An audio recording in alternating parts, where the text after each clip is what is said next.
Hello, princesses, and welcome back to Not Fit for Print Beauty with me, Rebecca.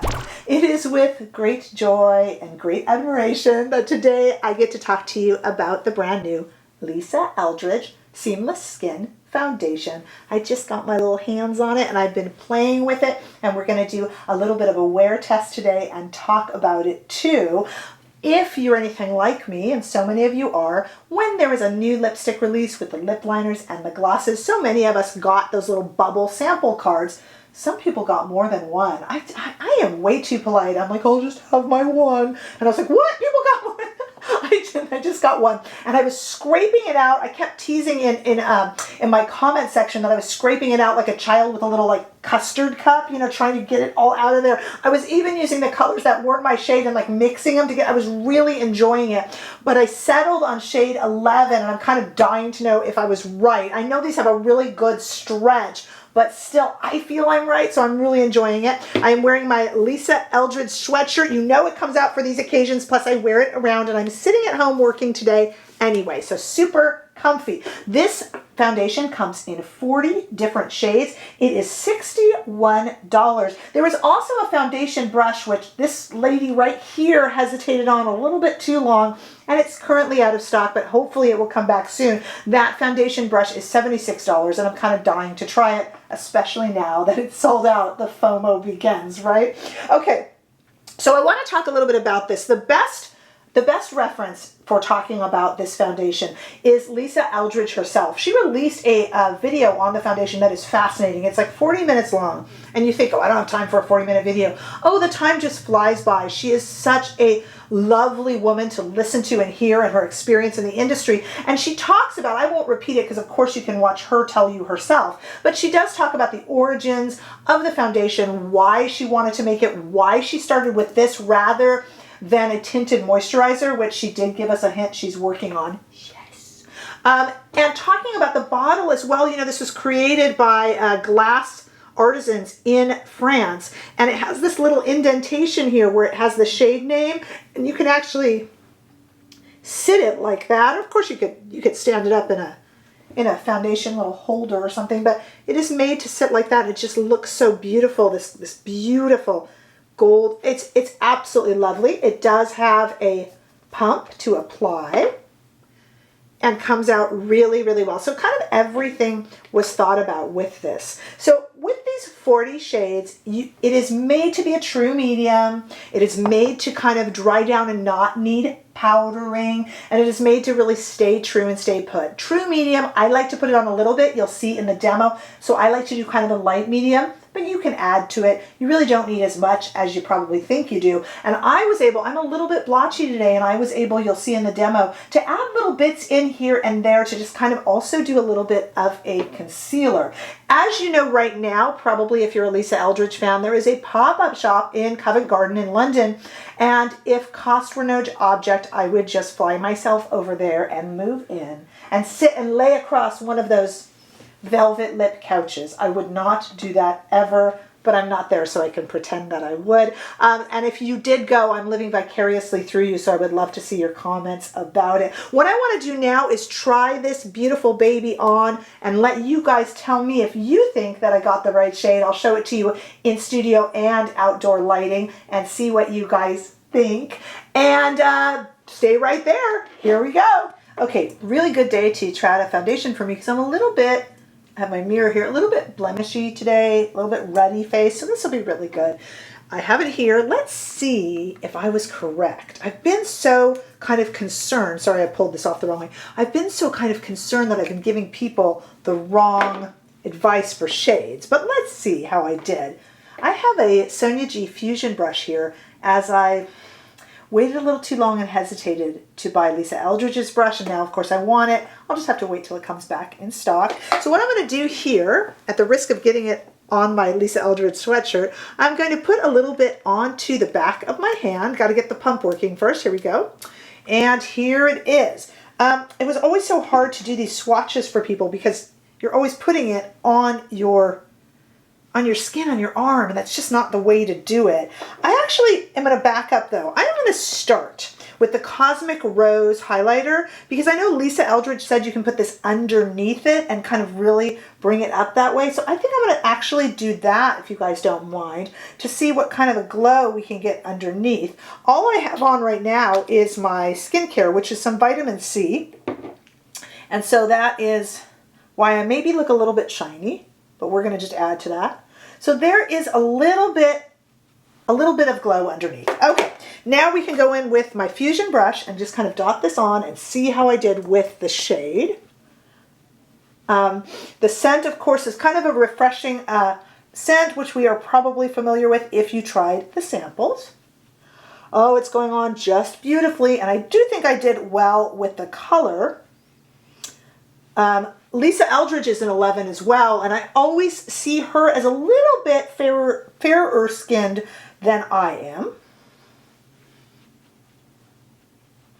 Let's see if we can dot a little bit more on and get, I'm going to have to use a concealer today, but let's just see if I could build it up in certain areas. I put a little bit more on my hand here, and maybe then I could use less concealer today.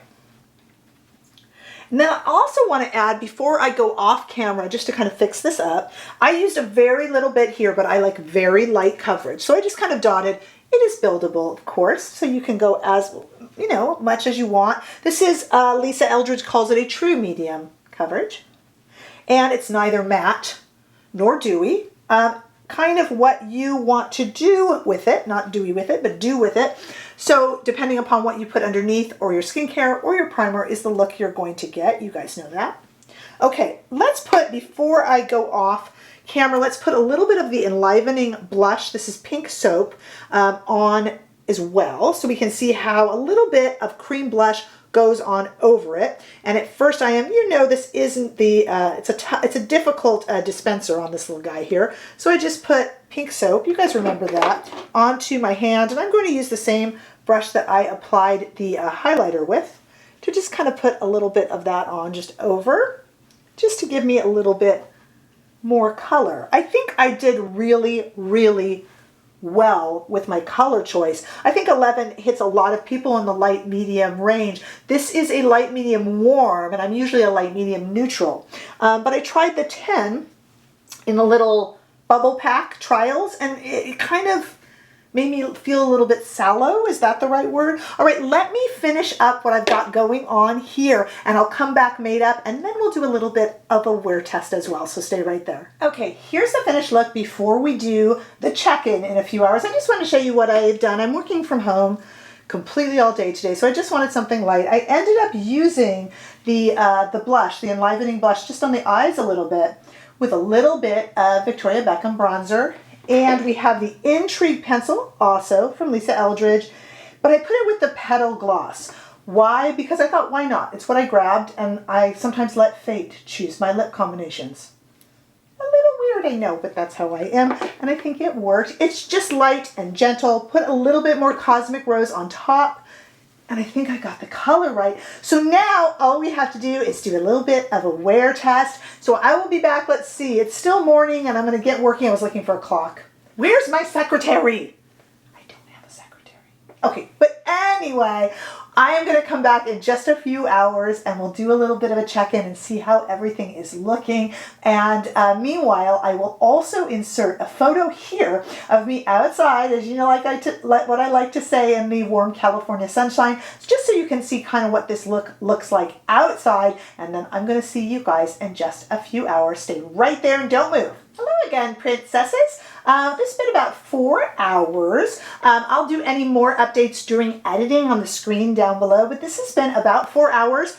Really, really nice things to report. First of all, I did touch up my gloss. I will say that. That I ate and stuff. I'm an eater, so that didn't last. But I want to say that I did not touch up any of my makeup. Now, I don't have a lot of eye makeup or anything on right now. A little bit of bronzer, a little bit of blush. That's been fine. Few things I've noticed that I really like about this foundation, a compliment that I can give it. The coverage, I kind of did a very light medium, but it kind of gives the look of medium in a good way, meaning a little bit more coverage that I needed today. I have used much less concealer than normal, and yet I'm the breakthrough redness on the nosy. girl, and I don't have any of that.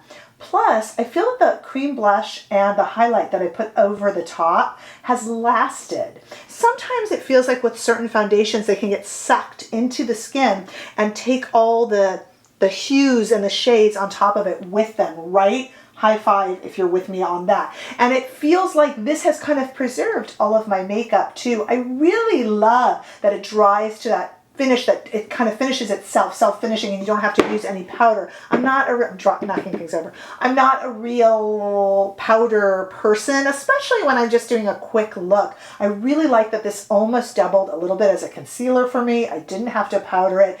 And for a no makeup day, I still look a little bit finished, even though I'm just hanging out in my sweatshirt. And like I said, it's been 4 hours, and I will put below, because I'll wear it for the rest of the day, what I think of it for the rest of the day. But so far, a winner, just as I had thought from the samples. Can Lisa Eldridge do anything wrong? I mean, okay, the blush dispenser isn't great, but once you get it out, I love it. Does she do anything? I think she's magical. I think she's magical. Tell me your thoughts, and are you in London or around the London area? Did you go to the pop-up shop? I'm so envious. I want to know your experience, and I want to know, here's what I want to know from my pop-up shop women and men. If you went in there and you had matched yourself at home with a sample card, can you tell me if they said you were right or wrong? And most people can wear a few different foundations. I'm just so curious because I would love to know if they would tell me if I was right or wrong with 11, although I'm going to enjoy it anyway. So leave your comments below, please. Give this video a thumbs up if you enjoyed it. I sure hope that you did. And if you haven't already done so, please subscribe to my channel so that I can see all of you in the next video. Bye-bye.